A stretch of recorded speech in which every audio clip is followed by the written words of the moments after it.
Hello दोस्तों, नमस्कार। आप देख रहे हैं मेरा यूट्यूब चैनल जागरूक जोश स्टडी, जिसमें आज हम आपके लिए लेकर आए हैं रसायन विज्ञान के कुछ महत्वपूर्ण प्रश्न जो पिछली परीक्षाओं में भी आ चुके हैं और आगे के लिए भी बहुत महत्वपूर्ण हैं। तो चलिए दोस्तों, स्टार्ट करते हैं। कौन सा पदार्थ प्रकृति में तीन अवस्थाओं में पाया जाता है? ठोस, द्रव और गैस। यानी ठोस, द्रव और गैस तीनों अवस्था में जो पदार्थ पाया जाता है दोस्तों, क्या है वो दोस्तों? पहला ऑप्शन है H2O, दूसरा ऑप्शन है दोस्तों H2O2। ये गलत हो गया दोस्तों, इसमें टू नहीं लगा है। तीसरा ऑप्शन है दोस्तों CO2। चौथा ऑप्शन है दोस्तों NH3। तो इसका जो राइट आंसर होगा दोस्तों वो होगा ए, ऑप्शन नंबर ए, H2O। चलिए दोस्तों, अगला क्वेश्चन देखते हैं। दूसरा क्वेश्चन है हमारा दोस्तों, वायु है। वायु क्या है? एक ऑप्शन नंबर ए दोस्तों तत्व, ऑप्शन नंबर बी है यौगिक, ऑप्शन नंबर सी है मिश्रण और ऑप्शन नंबर डी है अप अप्ररूप। तो इसका जो राइट आंसर होगा दोस्तों, इसका जो राइट आंसर है दोस्तों वो है ऑप्शन नंबर सी, मिश्रण। चलिए दोस्तों, आगे बढ़ते हैं और क्वेश्चन नंबर 3 पर। क्वेश्चन नंबर 3 है हमारा, निम्नलिखित में से कौन एक अस्थायी कण है? इसका जो राइट आंसर होगा दोस्तों वो होगा न्यूट्रॉन। न्यूट्रॉन दोस्तों एक अस्थायी कण है। चलिए दोस्तों, चौथा प्रश्न देखते हैं। पदार्थ की चौथी अवस्था क्या कहलाती है? इसका जो पहला ऑप्शन है दोस्तों वह है प्लाजा, दूसरा ऑप्शन है दोस्तों मेंटल, तीसरा ऑप्शन है दोस्तों गैस और चौथा ऑप्शन है इनमें से कोई नहीं। तो इसका जो राइट आंसर होगा दोस्तों वो होगा option number A, plaza. Plaza जो है दोस्तों वो पदार्थ की चौथी अवस्था कहलाती है। चलिए दोस्तों, अगला प्रश्न देखते हैं। अगला प्रश्न है, न्यूट्रॉन तथा प्रोटॉन की संख्याओं के योगफल को क्या कहा जाता है? तो इसका पहला ऑप्शन है दोस्तों क्वांटम संख्या, दूसरा ऑप्शन है दोस्तों परमाणु संख्या, तीसरा ऑप्शन है दोस्तों द्रव्यमान संख्या और चौथा ऑप्शन है दोस्तों एविगाड्रो संख्या। तो इसका जो राइट आंसर होगा दोस्तों वो होगा ऑप्शन नंबर सी, द्रव्यमान संख्या। चलिए दोस्तों, प्रश्न नंबर 6 देखते हैं। प्रश्न नंबर 6 है हमारा दोस्तों, निम्नलिखित में से किसमें ऋणात्मक आवेश होता है? तो इसका जो राइट आंसर होगा दोस्तों वो होगा बीटा। बीटा जो होता है दोस्तों उसका ऋणात्मक आवेश होता है, बाकी सभी का पॉजिटिव आवेश होता है। चलिए दोस्तों, आगे चलते हैं। गामा किरणें हैं, गामा किरणें हैं दोस्तों। इसका जो पहला ऑप्शन है दोस्तों, पहला ऑप्शन है दोस्तों गामा किरणें हैं। पहला ऑप्शन है इसका दोस्तों उच्च ऊर्जा वाली विद्युत चुंबकीय तरंगें, उच्च ऊर्जा वाले इलेक्ट्रॉन। ऑप्शन नंबर सी है निम्न ऊर्जा वाले इलेक्ट्रॉन और ऑप्शन नंबर डी है दोस्तों उच्च ऊर्जा वाले पॉजिट्रॉन। तो इसका जो राइट आंसर होगा दोस्तों वो होगा ऑप्शन नंबर ए, उच्च ऊर्जा वाली विद्युत चुंबकीय तरंगें। चलिए दोस्तों, अगला क्वेश्चन देखते हैं। दोस्तों, चैनल को लाइक और सब्सक्राइब करते रहें। अच्छे क्वेश्चन और पाने के लिए हमारे चैनल को ज़्यादा से ज़्यादा शेयर भी करें। 8वां क्वेश्चन देखते हैं दोस्तों, निम्नलिखित में से किसके उत्सर्जन से संभारिक उत्पन्न होते हैं? तो इसका जो राइट आंसर होगा दोस्तों, इसका राइट आंसर है दोस्तों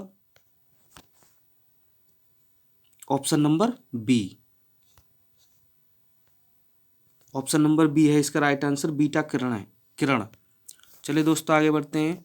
प्रश्न नंबर 9 पर, जंग लोहे पर जंग लगना उदाहरण है। इसके तीन चार ऑप्शन है दोस्तों, ऑक्सीकरण का, अवकरण का, बहुलीकरण का, जस्तीकरण का।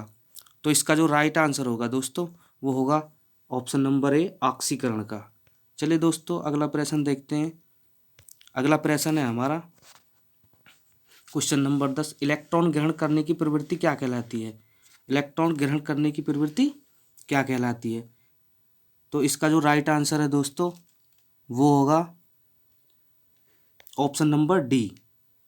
ऑप्शन नंबर डी जो है इसका राइट आंसर होगा दोस्तों अवकरण। चलिए दोस्तों, आगे बढ़ते हैं। प्रश्न नंबर 11 पर।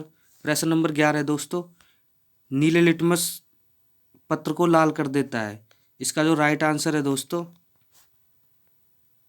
इसका राइट आंसर है दोस्तों ऑप्शन नंबर ए, अम्ल। चलिए दोस्तों, आगे बढ़ते हैं। अगला प्रश्न है हमारा, क्षारीय घोल का पीएच मान होता है। ये दोस्तों वो प्रश्न है जो हमारी पहली परीक्षाओं में भी पूछे जा चुके हैं और आने वाली परीक्षाओं के लिए भी बहुत महत्वपूर्ण है। रसायन विज्ञान के ऐसे 20 प्रश्न हैं दोस्तों, इनको याद रखना होगा। चलिए दोस्तों, आगे प्रश्न नंबर 12 देखते हैं। क्षारीय घोल का पीएच मान होता है। क्षारीय घोल का पीएच मान दोस्तों 7 से अधिक होता है। याद रखना, क्षारीय घोल का जो पीएच मान है वो 7 से अधिक होता है, और 7 से जो कम होगा दोस्तों वो होगा अम्ल का पीएच मान। और जो निश्चित रूप से 7 जो होता है वो हमारे शुद्ध जल का पीएच मान होता है। चलिए दोस्तों आगे बढ़ते हैं प्रश्न नंबर 13 पे। वास्तविक गैस किन परिस्थितियों में आदर्श गैस जैसा व्यवहार करती है? तो इसका जो राइट आंसर होगा दोस्तों वो होगा ऑप्शन नंबर बी, निम्न दाब एवं उच्च ताप। चलिए दोस्तों आगे बढ़ते हैं प्रश्न नंबर 14 पर। स्थिर ताप पर किसी गैस का आयतन कम करने पर उसका दाब क्या होता है दोस्तों? उसका जो दाब है दोस्तों वो, इसका जो राइट आंसर होगा दोस्तों वो होगा बढ़ जाता है।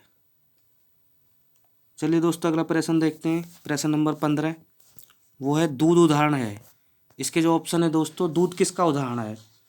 पहला ऑप्शन है दोस्तों विलियन का, दूसरा ऑप्शन है दोस्तों कोलाइडी विलियन का, तीसरा ऑप्शन है दोस्तों इमल्सन का, और चौथा ऑप्शन है दोस्तों वायु विलय का। तो इसका जो राइट आंसर होगा दोस्तों वो होगा ऑप्शन नंबर सी, इमल्सन का। चलिए दोस्तों आगे बढ़ते हैं प्रश्न नंबर 16 पर। शुद्ध जल का पीएच मान होता है। दोस्तों मैंने आपको पहले भी बताया था शुद्ध जल का पीएच मान और अम्ल और क्षारीय के बारे में। तो देखते हैं दोस्तों शुद्ध जल का पीएच मान जो है दोस्तों वो है ऑप्शन नंबर डी, यानी 7। प्रश्न नंबर 17 देखते हैं निम्नलिखित में से किस धातु को वायु में छोड़ देने पर उसका संरक्षण नहीं होता है?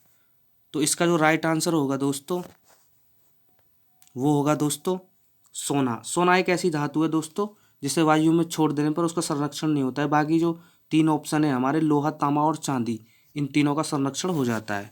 चलिए दोस्तों आगे बढ़ते हैं। ऊष्माशोषी प्रतिक्रिया में इसका जो पहला ऑप्शन है दोस्तों वह ऊष्मा का अवशोषण होता है, दूसरा ऑप्शन है दोस्तों ऊष्मा मुक्त होती है, तीसरा ऑप्शन है दोस्तों ऊष्मा परिवर्तन नहीं होता है, चौथा ऑप्शन है दोस्तों ताप स्थिर रहता है। तो इसका जो राइट आंसर होगा दोस्तों वो होगा ऑप्शन नंबर ए, ऊष्मा का अवशोषण होता है। चलिए दोस्तों अगला प्रश्न देखते हैं प्रश्न नंबर 19। किसी अभिक्रिया का वेग, इसका जो पहला ऑप्शन है दोस्तों वह अभिक्रिया की प्रगति के साथ बदलता है, अभिक्रिया की प्रगति के साथ बढ़ता है। दूसरा ऑप्शन है दोस्तों अभिक्रिया की प्रगति के साथ घटता है। तीसरा ऑप्शन है दोस्तों अभिक्रिया की प्रगति के साथ स्थिर रहता है, और चौथा ऑप्शन है दोस्तों अभिक्रिया का प्रगति के साथ घट या बढ़ जाता है। तो इसका राइट आंसर होगा दोस्तों, इसका जो राइट आंसर है दोस्तों वो है ऑप्शन नंबर ए, अभिक्रिया की प्रगति के साथ बढ़ता है। चलिए दोस्तों अगला प्रश्न देखते हैं प्रश्न नंबर 20। ये लास्ट प्रश्न होगा दोस्तों, याद रखना ये प्रश्न वो हैं जो पिछली परीक्षाओं में आ चुके हैं और आगे के लिए भी बहुत महत्वपूर्ण है। दोस्तों ऐसे ही प्रश्न पाने के लिए हमारे चैनल को ज़्यादा से ज़्यादा शेयर करें, लाइक और सब्सक्राइब करना ना भूलें। चलिए दोस्तों 20वां प्रश्न देखते हैं। उत्प्रेरक वह पदार्थ है जो रासायनिक अभिक्रिया के वेग को, इसका पहला ऑप्शन है दोस्तों बढ़ाता है, ऑप्शन नंबर बी है घटाता है, तीसरा ऑप्शन है दोस्तों परिवर्तित करता है, चौथा ऑप्शन है दोस्तों इनमें से कोई नहीं। तो इसका जो राइट आंसर होगा दोस्तों वो होगा परिवर्तित करता है, परिवर्तित करता है दोस्तों।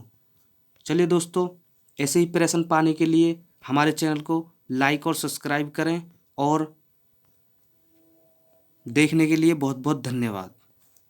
थैंक यू फॉर वॉचिंग दोस्तों।